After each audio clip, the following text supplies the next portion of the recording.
ẹ jẹ́ ká jọ ṣe fàájì ìrọ̀lẹ́ yìí ká ti jọ dára wa lẹ́kọ̀ọ́ nípa bí nǹkan ṣe ń lọ nínú Nàìjíríà torí oríṣiríṣi nǹkan ló ń lọ nínú Nàìjíríà lójoojúmọ́. Mo kí gbogbo wa nínú káàbọ̀ sórí live wa níbi tí a ti ń chẹ́kì gbogbo bó ṣe ń lọ lórí ọ̀rọ̀ Nàìjíríà. A very good afternoon and welcome. It's a very bright afternoon and the weather, I believe, is somewhere around 30. A very beautiful one.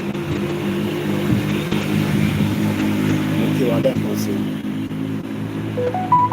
I say good afternoon and welcome. The hustling and bustling of Africa, as many people are trying to survive in this continent. Looking in our Amontoshe Twitter, we have not been able to go live on it for a few days now. Welcome once again to this beautiful sound, the hustling and the bustling that is happening behind us. Yoruba Nation, no going back. Yoruba Nation for life. As we say all the time, there's a lot of work for us to be done. Moki Yawa Ko, Moki Mr. Daniel Adeyemi, Mr. Moses, good afternoon. Moki Okpe, Prince Adebayo Shitu, a very good afternoon and welcome. Ẹ jẹ́ ká tún jọ bó ṣe ń lọ. Àbí? Ká wo what is happening around us, especially in Nigeria. Àwọn olóṣèlú tí wọ́n ti dá àwọn steps, and very soon they'll start telling people to come out again and vote. I'm sure they'll be doing that very soon. The question is, ṣé voting ni ó kàn wá nísìn? Okay, Mr. John Olajide, good afternoon. This is just a refreshing and a relax. As you can see, we are not on a full broadcast.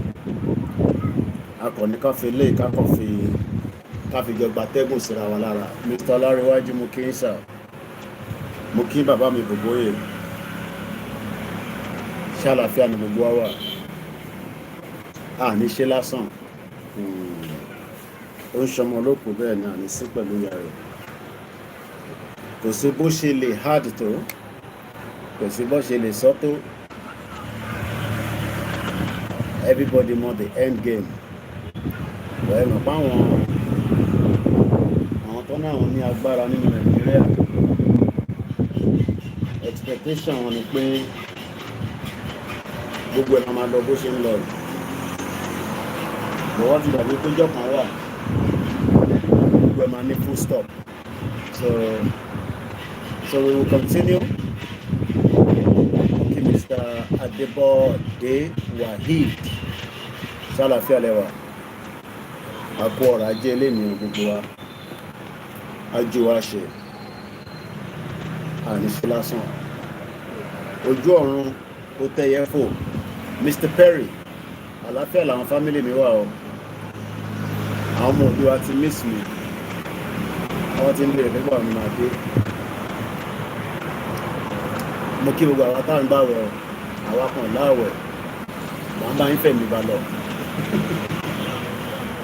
Ẹ̀yin aláwẹ̀ mo kí yín o. àṣeyọrí la máa ṣe. Ìyẹn gbádùn nínú Africa sweet báyìí. Africa o lè yọra lẹ̀ báyìí ní Europe bí a nínú summer ṣá. Mo kí ẹ brother mi Aziz Shakiru, Mr. Dídàmọ́lá lálàáfíà lẹ́wà. Kíkí la máa fi kíra wa pa lọ́sàn-án yìí. Àwa Yorùbá lánìyẹn lọ́wọ́, ẹ káàsán, ẹ káalẹ́, ẹ kú àyẹlẹ́ta, ẹ kú oúnjẹ, ẹ kú ṣíṣe, ẹ kú ìkómọ. You know, we have great hospitality. But àwọn òyìnbó ti dáwọ́ rú. Mo kí ìyá mi Kẹ́ṣinró Fọlákẹ́, mo fi tọ̀ọ̀tọ̀ mo fi kí mọ́mì lálàáfíà lẹ́wà. Gbogbo ẹ̀yin sweet 16 mother, mo ní mi ní ọkọ àwọn ìyá Òdùwà. Èmi lọkọ gbogbo yẹn má wọrí lálàáfíà lẹ́wà. Mo kẹ́yìn wa o, àlàáfíà lèmi náà wà, mo dúró dáadáa. Mo dúró ṣígbá, but I'm just tired. I think it's lack of sleep. Ká tó parí program, ká tó tún lọ sùn, ká tó tún jí, àbí bẹ́ẹ̀ kọ́. Ẹ̀yin náà lẹ́gbẹ̀ẹ́ jẹ́ ká sùn, ẹ máa fi fóònù lé wa oríṣiríṣi question and answer. Mo kí General Trustina, mo kí gbogbo àwọn different groups. Àwọn kan send video kan, àwọn kan ayé tó rò, mo kí ní dáadáa. Mo kí gbogbo wa. Ájú wa ṣe láṣẹ lè mọ̀. Àwọn tó ṣe life wa lórí ilé on cut off. Mo kí gbogbo alẹ́ nǹkan sí. Akọni kájọ jókòó kákọ̀jọ máa gba atẹ́gùn. Ẹ̀jẹ̀ ń dáṣe ní atẹ́gùn Áfíríkà, ẹ̀yin tẹ́ wà ní Europe. Tọ́tẹ́ bá ti rí mi báyìí, atẹ́gùn Europe Áfíríkà máa fẹ́ sí lára. Ẹ̀gbọ́ gbogbo àwọn sound tí yàn kì í gbọ́. You know, that's the beauty of Africa. Oríṣiríṣi sound ló máa gbọ́. Olúkálùkù á máa ṣe tiẹ̀. Mo kí President Patrick Talon, ẹ̀gbọ́n mi Dizzy Man, mo kí gbogbo messages yìí pátápátá ni mo rí. Ṣàlàáfíà lẹ́wà. Ẹ̀jẹ̀ mi ọwọ́ gbé laptop mi. Báwo lè ṣiṣẹ́ ká máa need the laptop? Kí ni time mi sí náà? Lọ́dọ̀ tí wọ́n ní ìbá Africa 3:45. Àwọn tààrà London 2:45. Àwọn ọmọ ẹ̀ tí ṣetán ní school, wọ́n ṣẹ̀ máa fi ṣetán ni. Africa is a beautiful place. But àwọn Fúlàní ò fẹ́ jẹ́ kí ọ̀rẹ́ ká padà sílé. Wọ́n fẹ́ kí gbogbo àwọn gbé lẹ́yìn odi. Àmọ́ tó ṣe Facebook tó ń ṣe bálabàla. Ẹ̀jẹ̀ àwọn glasses kì í máa strain ojú mi. Wọ́n ní láti clean ojú ẹ̀ tí dọ̀tí ẹ̀jẹ̀ mi. Àti fọwọ́ kan lójú all the time. Mo kí gbogbo alẹ́ kan sí. Báwo ni dé yìí ṣe ń lọ yẹn yan mi? Engineer Babatunde Okunowo Allen Smith, how are you? Báwo ni gbogbo wa? Jẹ́ ń like gbogbo sound tó ń jáde ní background yẹn. Rukayat, ìyàwó Rukayat, àlàáfíà ni mo wà o.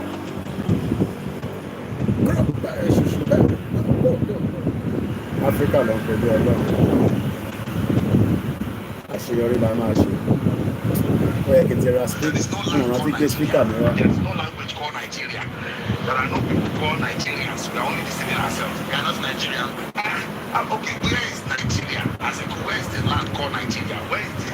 What is the Nigerian language? Where nations have been forced together to live in one pathetic country. So anybody who goes there today to say, pray for Nigeria, because the people who want to be that Nigeria are to agree if they want to be Nigeria. I agree. We have to get one Nigeria. That's the one Nigeria.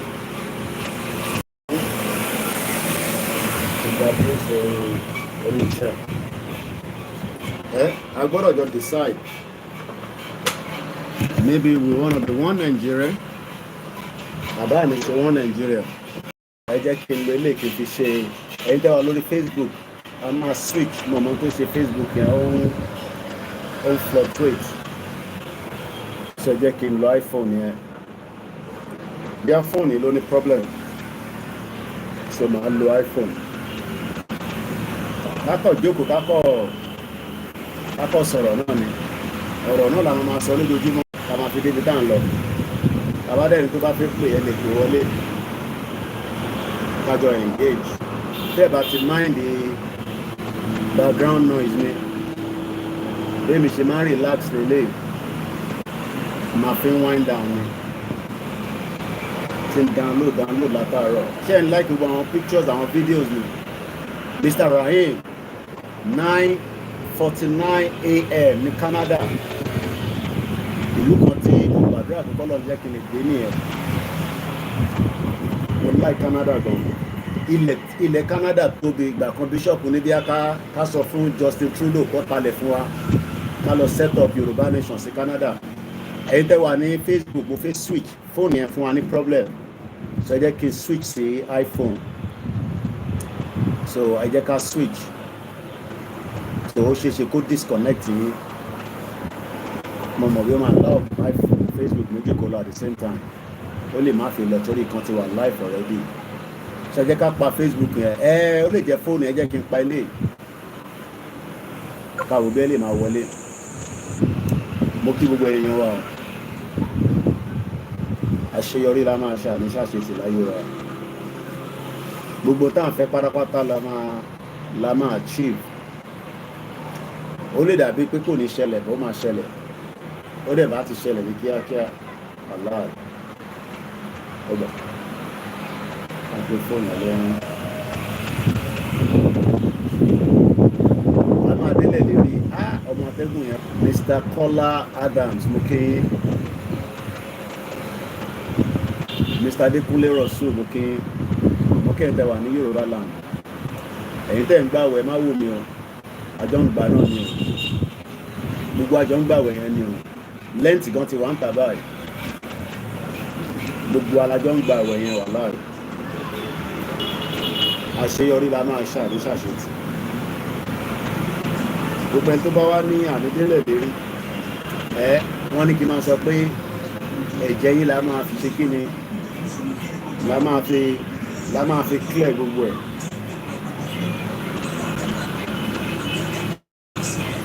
Mo kí gbogbo ọmọ Yorùbá nílé lóko. Àwọn tó ní kò ní ṣeé ṣe àfààní lọ́lọ́run lọ́wọ́ pé àwa ò lágbára kankan. Sọ́dà ń pé bí iPhone ni máa stable nìṣẹ́. Ẹ̀ẹ́dẹ̀ bá wa share program wa láti ṣe afternoon. Mo fẹ́ lọ sùn tẹ́lẹ̀ ni o. Mo á wò pé tí bá dẹ̀ go live nísìn mo lè ríyàn bí mẹ́ta tó máa fi mọ kí ló ń lọ Koiki kí ló ṣẹlẹ̀.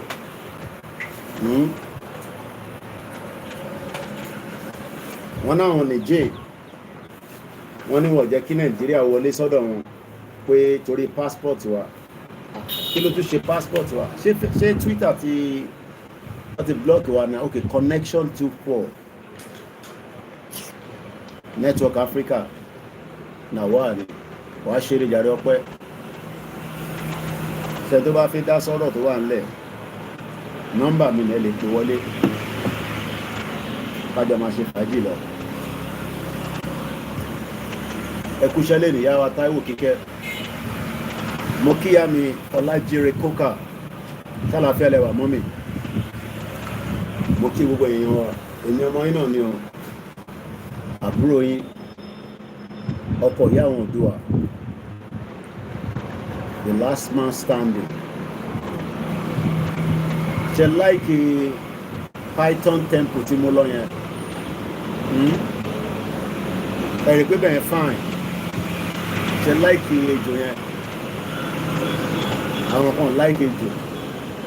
Àwa ti gbọ́ ejò bá ní àyọ̀rọ̀ Koiki ejò bíi ti báwo. Kí ló wá débẹ̀?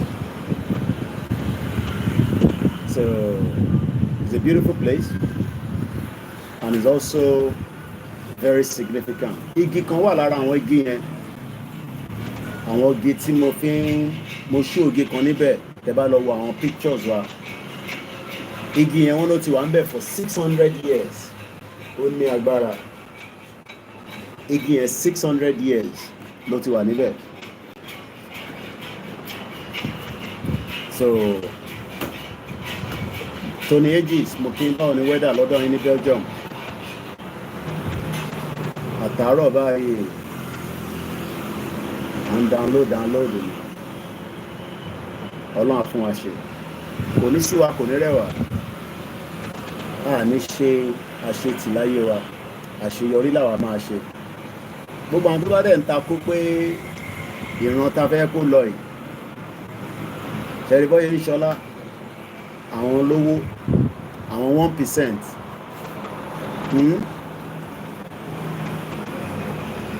We notice the snake around your neck, Benny. Kò lè géèyàn jẹ bó ṣe wà yẹn. Ìkejì kan wà, wọ́n níyẹn wà nù ṣèbọ́ ọ̀pọ̀ nìyẹn. Akọ yẹn wà nù gbó. Tí yẹn bá pàdé ó máa ṣá ẹ jẹ. But èyí tí mo gbé sọ́rùn yẹn, abo nìyẹn, kò lè ṣe nothing fún yàn. Ọlọ́run. Nǹkan bẹ́ẹ̀ nílẹ̀ Yorùbá, Ọlọ́run ló ní. Àwọn òyìnbó amúdùmálà, àwọn ló kó wa sí problem tá wà nú ẹ̀. Wọ́n ní táwọn àwọn ejò yẹn bá jáde, wọ́n á rìn lọ wá padà wá sílé. Ká bèsè lédùn wa rè. Tó bá rìn lọ, wá tún padà wá sílé fúnra wọn. Every 1 month ló máa ń ṣí ibẹ̀. Wàhálà wọn kò dẹ́ ṣe gbogbo ló máa jáde lọ. Mo ní àwọn videos mi ṣe upload ní interview tí mo ṣe. Àwọn videos yẹn tí upload tán. Mo wá bí wọ́n mo ní ẹ̀ka akọ́ kántẹ́mù wa ká tó máa tẹ̀síwájú.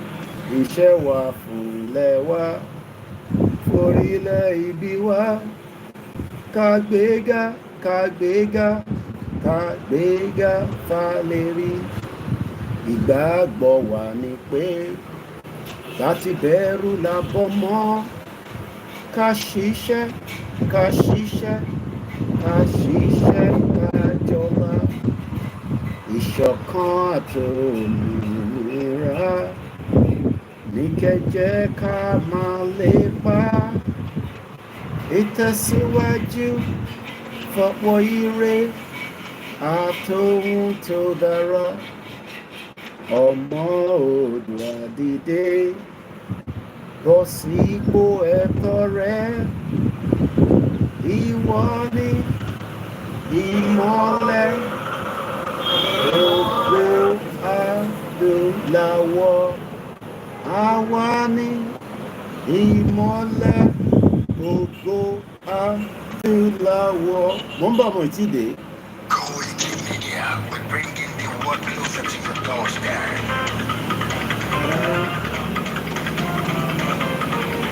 Koikimedia, Koikimedia, Koikimedia, we're bringing the world closer to your doorstep. Koikimedia, Koikimedia, Koikimedia, we bring the world closer to your doorstep. I was a la la la, I was a la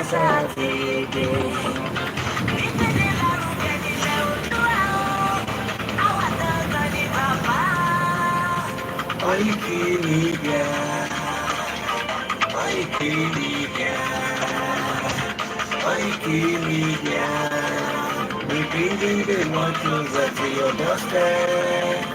They never sabi wetin we carry for her. Only the world closer to your doorstep. I said they never know wetin we carry for body. Only the world closer to your doorstep. Ọ̀kìn lọ lọ́jà ẹyẹ. Ìdí fún oró dáadọ́, ẹyẹ tó dorí gbọdọ̀ bí àdán ọmọ èdè lẹ́nu. Ká ṣiṣẹ́ fún ilẹ̀ bàbá wa. Ká ṣiṣẹ́ fún ìlú bàbá wa. Ká jùmọ̀ sowọ́pọ̀ ká lè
Koikimedia Sawani Baba. Koikimedia Wani Baba. Adanso Atopere Gede. Awala Mbeto Laruge Je Kajobo. Abuja Feto Ile Wa Feto Ile Yoruba.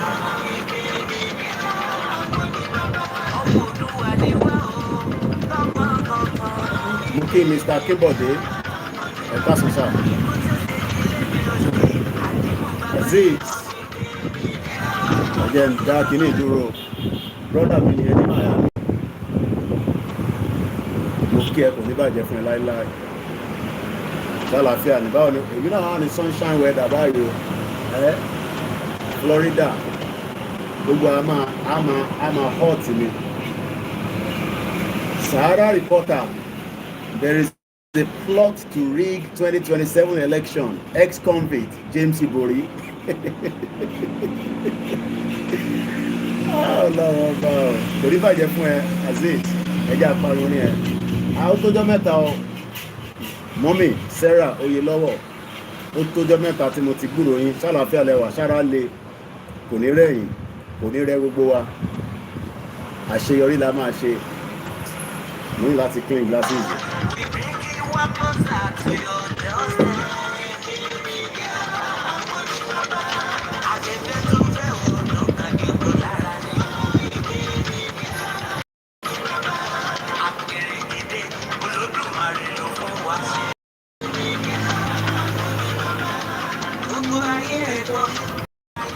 Mo kí Aziz.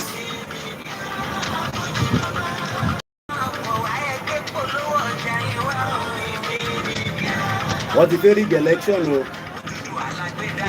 Wọ́n náà ti fẹ́ rig election, ta ló sọ bẹ́ẹ̀? Ló ṣe íńtánẹ́ẹ̀tì àti fluctuate lọ sí. Ẹrù ti pọ̀ jù lórí ẹ̀. Tọ̀mọ̀ ń download, that's why. Tọ̀mọ̀ ti parí àwọn download mi nísìn.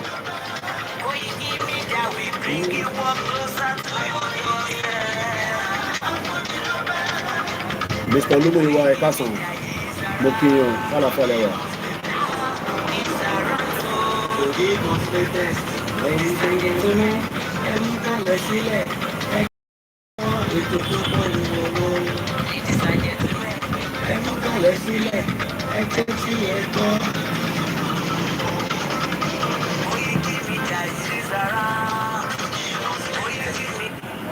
Mo kí gbogbo wa lẹ́ẹ̀kan sí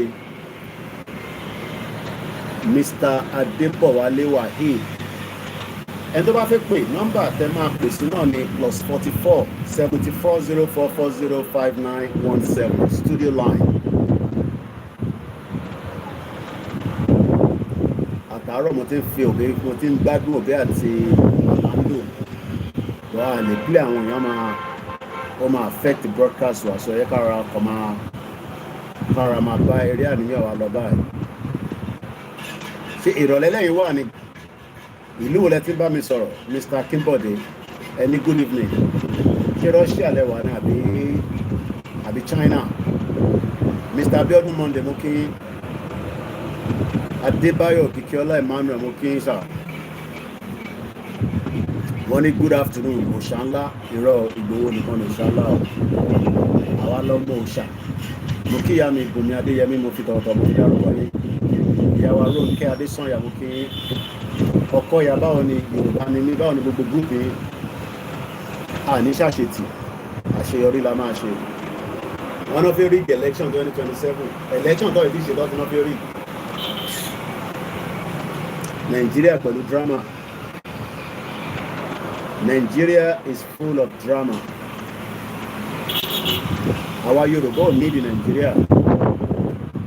Bí brother mi ṣe máa ń sọ, brother mi Dizzy Man, a lè create a £5 trillion economy. 5 trillion. 5 trillion. Ọmọ tó ń pè bẹ́ẹ̀. Ìyá wa Kíkẹ́ ẹni good evening. Mo mọ̀ pé time tọ̀dọ̀ tí yín ó wà 3 hours ahead of us. Ṣé ti break àwẹ̀ lọ́dọ̀ yín lọ́hùn? Èmi náà ti ọ̀rá òkè yíwèé yìí lẹ́wà. Mo kí brother mi Adébáyọ̀ mo fi tọ̀tọ̀ mo fi ń dárúkọ yín. Emmanuel Òkìkí mo kí ẹ̀yin ti Dublin. Bàbá mi Ilékún Ayọ̀ wọ́n ní òòṣà ńlá owó baba dámì Ìgbòho òòṣà nìyẹn. Ẹni kò mọ̀ ẹni mọ̀ òkú mo ti gbúrò aláyé èmi a máa ní bá mi lèmi máa ń pọ̀n àwọn á ní aláyé ẹni tí Fúlàní rí tó ya wọ̀gbẹ́ tó bá kọ̀ ti gbọ́ fìrífìrí Ìgbòho báyìí wọ́n máa ya wọ̀gbẹ́ ni ẹni tó kápá àwọn Fúlàní nìyẹn ó kọ̀ yẹ pé àláwọn tó support olóyè mi tó bá yẹ pé gbogbo àwọn èèyàn tí wọ́n wà nílẹ̀ Yorùbá ni wọ́n fọwọ́ pé kájọ support olóyè mélòó láwọn Fúlàní mélòó ni wọ́n tó ń gbéra wọn yẹn mo máa wá sí Dubai lágbára Ọlọ́run táwọn tí bá ti lówó máa wá sí Dubai pé kò sí journey kan tó cheap ní la ṣe ní kẹ́ support wa ẹ support iléeṣẹ́ wa ká lè ríṣẹ́ ṣe dáadáa kí mo sọ fún yín ní last year mo ní 2025 yìí kò sí ìjókòó mọ́ nígbà tí mo ń sọ ọ̀pá máa yín mú wọn nínú ẹ ti dùn bẹ́ẹ̀ ni aago kan náà lájọ́ ń lo Ọ̀kọ̀yà 409 àwọn tó wà ní London wà ní 309 àwọn tó wà ní Canada ilẹ̀ iṣẹ́ mọ́ lọ́dọ̀ wọn ni àwọn yẹn ṣe ń lọ síbi iṣẹ́ àwọn tó wà l'Amẹ́ríkà wọ́n jẹ̀ fi gba lunch mo kí ìyàwó aṣọ́nùbí mo kí grandma Bùnmi Adéyẹmí tí mo fi tọ̀wọ̀tọ̀wọ̀ dárúkọ yín mo kí gbogbo ẹ̀yin olólùfẹ́ wa bẹ́ẹ̀ ṣe nífẹ̀ẹ́ Lady K Yèyé Dára Ọmọlúkà Masbi Yorùbá World Media Bàbá Èkìtì òòṣà ńlá Dr. Zabi Fatai Ogunribido Ìyálájé Ẹ̀lájẹ́ alẹ́ àyẹ́ rẹ̀ ti bínú tán ó ti yọ ẹ̀há dànù ìyá yẹn burú gan Alájẹ́ alẹ́ àti yọ ó ti gbọ́n fẹ́lì dànù grassroots awareness àbí grassroots mobilization mo fi sọ mo kí bàbá mi Omítọ́lá Kẹ́hìndé wọ́n ní Nigeria is gone ó ti lọ ẹsẹ̀ kó ti lọ Adams Ọlámilékan àwọn ti Ghana nìyẹn ẹ má bínú pé mo lè yọjú sí ẹ̀yìn ti Ghana ìjà tàbá tún wá nígbà míì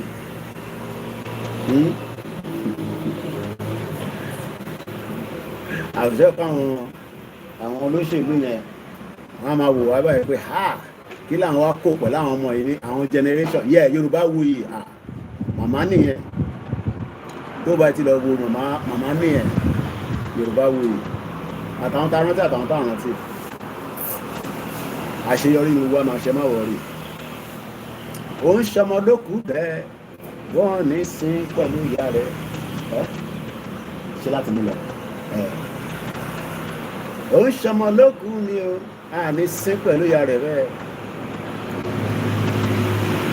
mo dé temple kan lánàá wọ́n pè bẹ́ẹ̀ ní the temple of the Pythons ẹ má bẹ̀rù àwọn ejò tó ń gbéyàn jẹ làwọn yẹn kò ń ṣe ejò tó ń géèyàn jẹ àwọn ejò àlàáfíà ejò àlàáfíà a dẹ̀ ti rán wọn ṣe àti bẹ̀ wọ́n ṣẹ́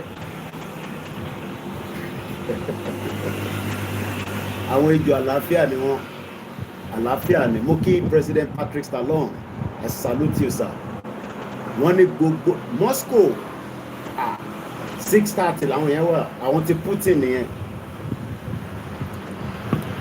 àwọn ti Putin nìyẹn àti Zelensky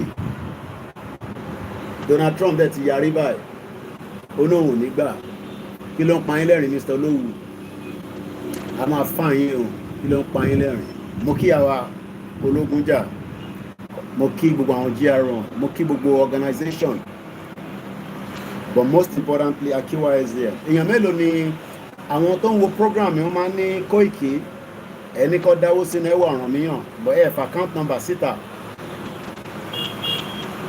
it is because wọ́n ní bó ṣe fẹ́ kórí nìyẹn ẹ lè bẹ̀rẹ̀ account number ẹwà ọ̀ràn míyàn ká fún yín ní account number mi kò possible so yín tẹ́ bá need ẹ communicate pẹ̀lú any of the media wọ́n máa fún yín ní account number yẹn kẹba máa fowó síbẹ̀ a need owó tó pọ̀ gan a need owó tó pọ̀ gan because àti mobilize owó ló ń jẹ́ bẹ́ẹ̀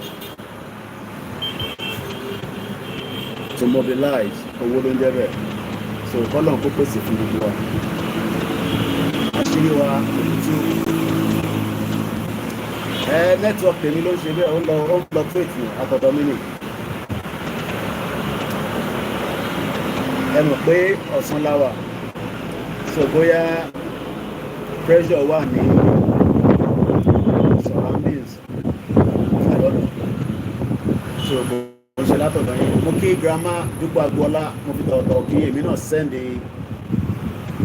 box ní ẹ̀ṣẹ̀ kan ní mà gbogbo àwọn ọmọ kan bẹ̀ Akalamago TV èèyàn ti gbowó ṣà irú mọ́lẹ̀ tó ń jẹ́ táìtáì Akalamago brother mi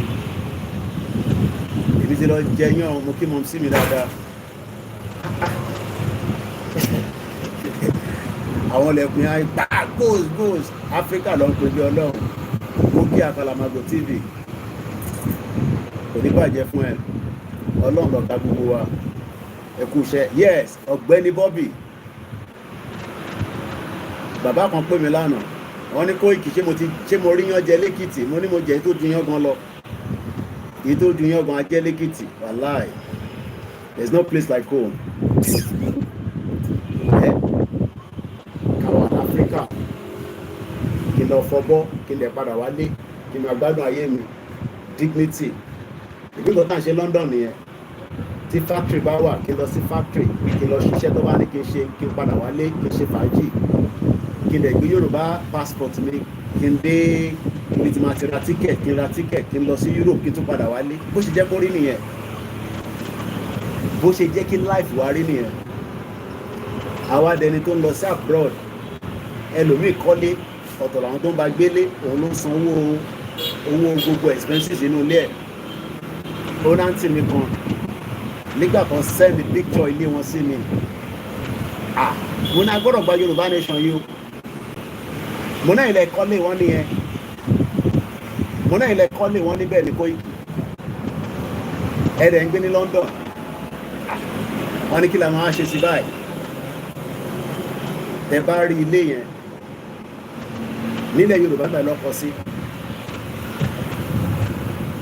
bẹ́ẹ̀ ni no place like home tẹ bá rí ilé yẹn èbí mo rí Akalamago nígbà tó wálé ó yanra lẹ̀ ni bẹ́ẹ̀ ló ń ara mi tẹ̀ ń já pé kó má ilé tó tẹ̀ ń káàkiri Ìgbòho rẹ̀ sí lẹ́yìn ẹ̀ tó ń lọ sínú farm tó yẹ pé ó wà risky wọ́n bíbí dá kí mi nìkan dáwọ́ ní farm mi sí èyí tí mo ṣe ní 20 kìlá lọ sí àwọn farm yẹn náà tí mo káàkiri bẹ́ẹ̀ sọ ní mòdìmọ̀ tí mo mọ tó sọnù lọ́wọ́ mi 2018 tẹ bá rí mi nígbà yẹn mo ń wọnú gbó káàkiri ní èmi àtẹ̀kọ́ kan project náà mọ̀ pàwọn Yorùbá máa ń like business a bẹ̀rẹ̀ sí wọnú kí n tó gbé mi dé Ìwòpin nìyẹn Ìwòpin paper mill kí n tó gbé mi débẹ̀ nìyẹn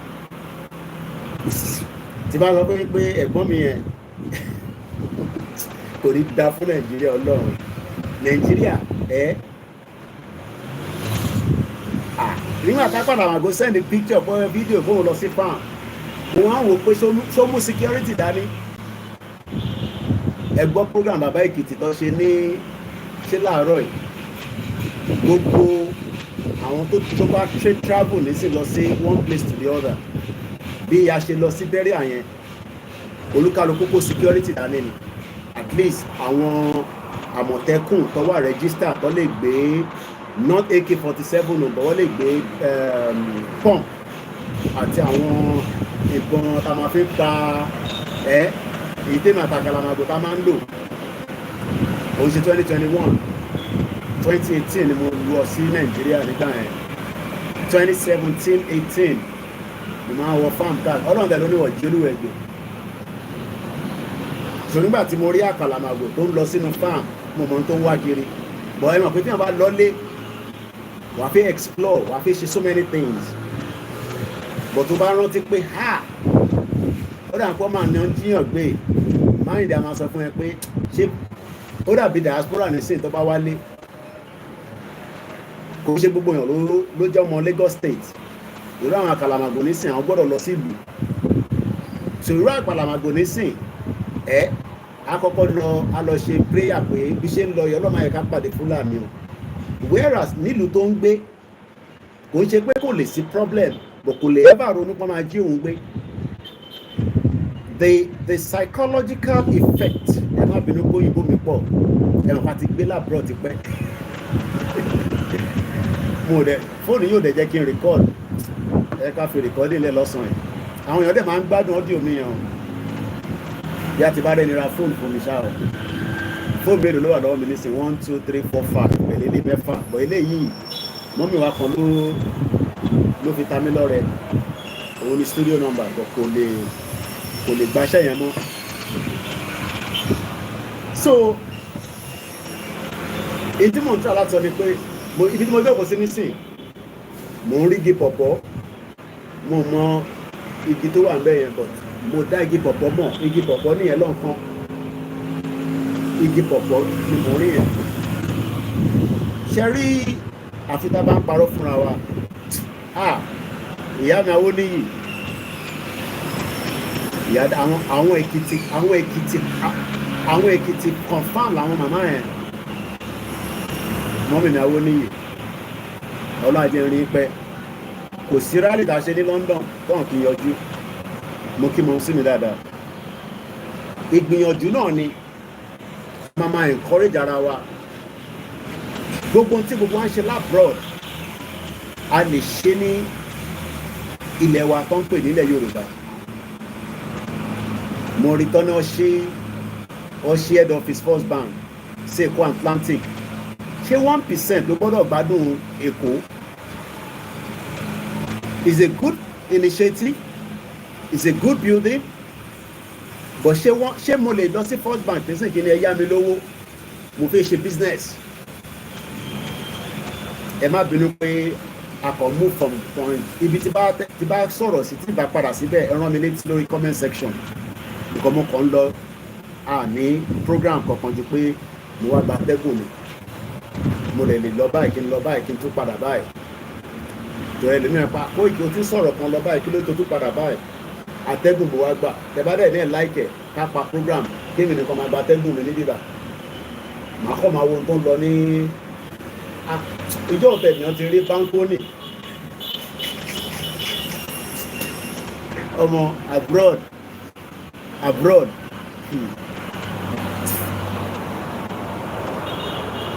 bó ṣe dùn tó bó ṣe dá tó kò lè dàbí ní Ọlọ́run ó da fáwọn ọmọ kéékèèké kò ń ṣe fúnra wa báyìí láti dàgbà gbogbo àwọn ìyá wa tó ti wà àwọn tó bá ti wà in their 70s kò jẹ́ kẹ́ wà lábúrọ̀dù mọ́ pé kẹ́ ti padà sílé number 1 kò jẹ́ ká lọ ẹ jẹ́ kí n sáré fún yín ní ibi tí mo lọ lánàá ká sọ̀rọ̀ níbẹ̀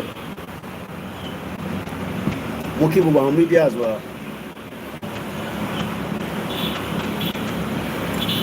àwọn olóṣèlú òkè ọ̀ tá a bá fi àyè sílẹ̀ wá dìbò 2027 mo kí Wàlátà olórí ẹbí, mo kí Mr. Adébánjọ,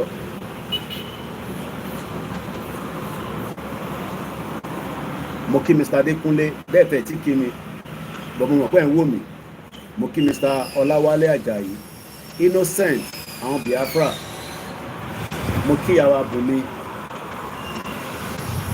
Kò sí nǹkan tí mo lè ṣe sí, ẹ lọ sórí another page kẹ́tí lọ wò mí, I can't do much. Bàbá wa Ilékún Ayọ̀ a wà lórí Facebook, another one, tẹ́lẹ̀ bá ń fún wa problem ẹ lọ sí another one.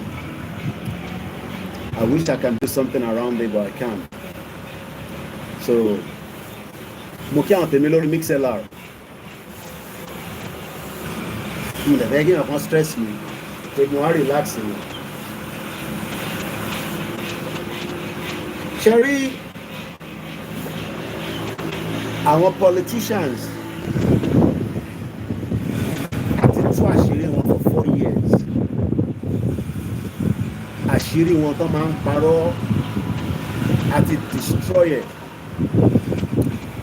but game plan wọn òun sì ni pé kí Nàìjíríà kó má pè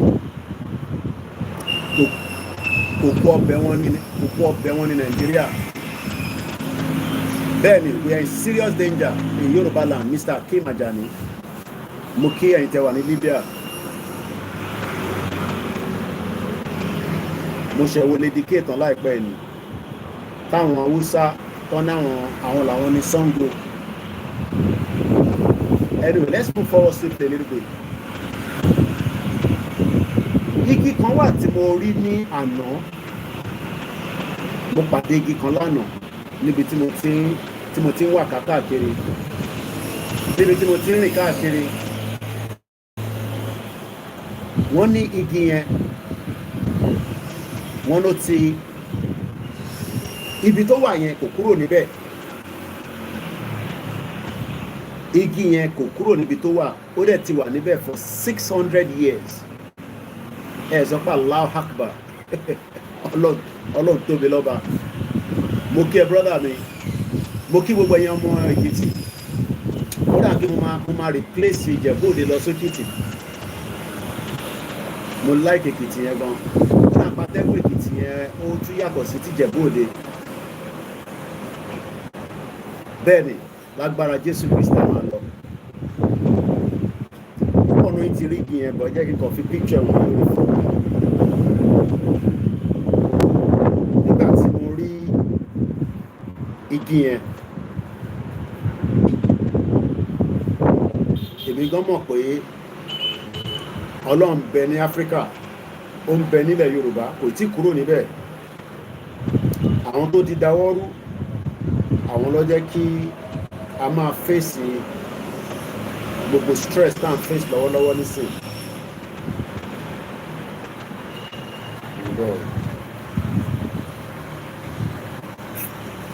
Mo kí àwọn team mi tájọ travel lánàá, kò yí sí rárá, ṣe dáṣe.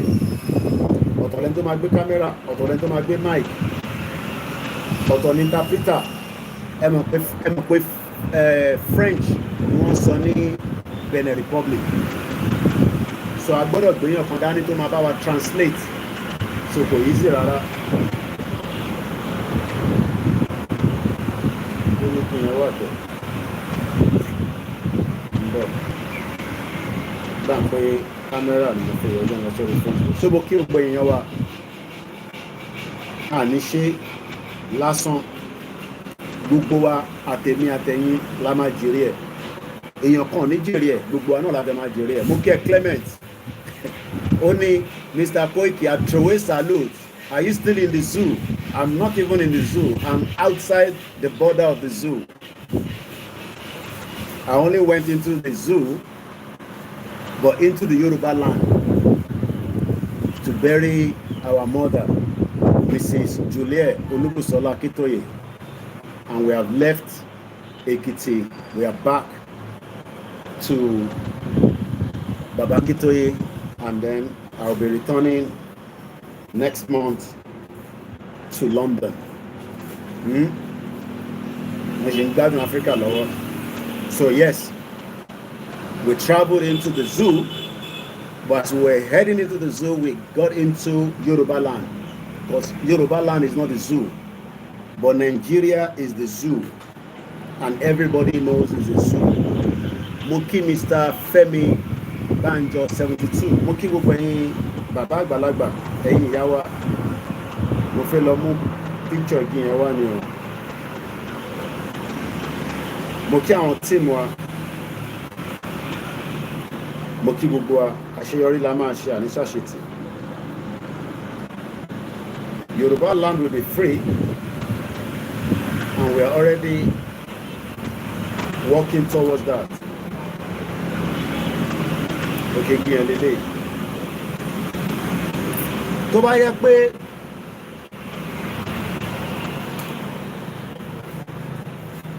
ó ń lò lọ́wọ́, Africa ni, the internet is not as fast as Europe. Temple yẹn wà báyìí, and right opposite it is a Catholic church. Right opposite the temple, the Python temple. Nígbà tí mo wá lọ research láti lọ wo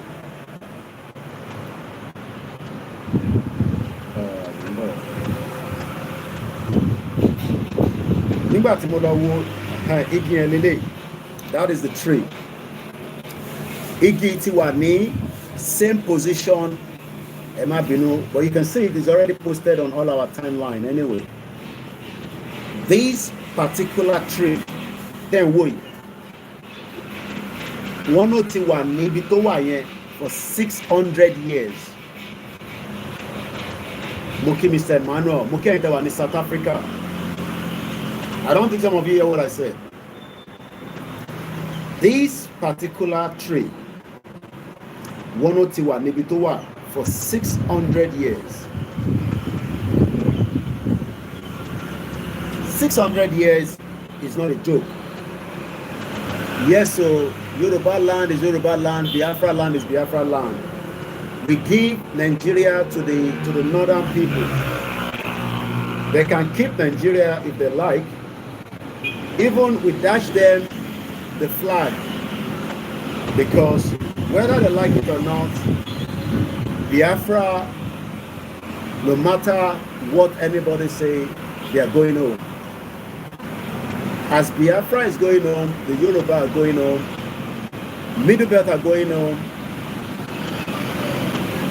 and Nigeria will finally dissolve. Moki, Mommy Dada, Yawa Stella Shoda in the Moki, Ekabo, Moki, Yawa Adegola, Ekabo Sori, Iponiwa.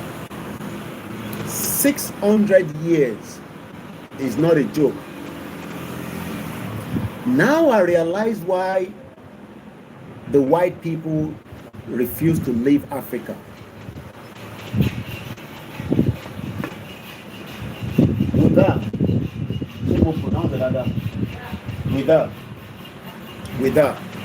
That is not the original name. Ouidah is the original name. But the white people, because they cannot pronounce Ouidah, they started calling it Ouidah. I'm talking about the snake temple. I mean, the Python temple that I went yesterday. So what they have done, the white people, they've changed a lot of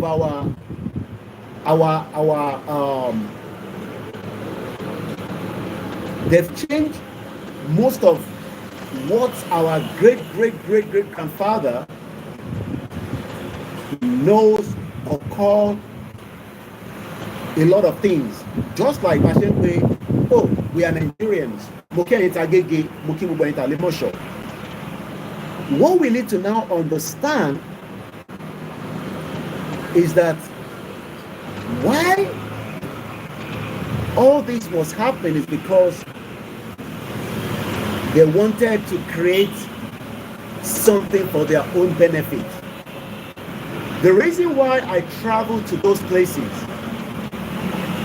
is nothing more than the fact that you will learn a lot of our past history, which I did.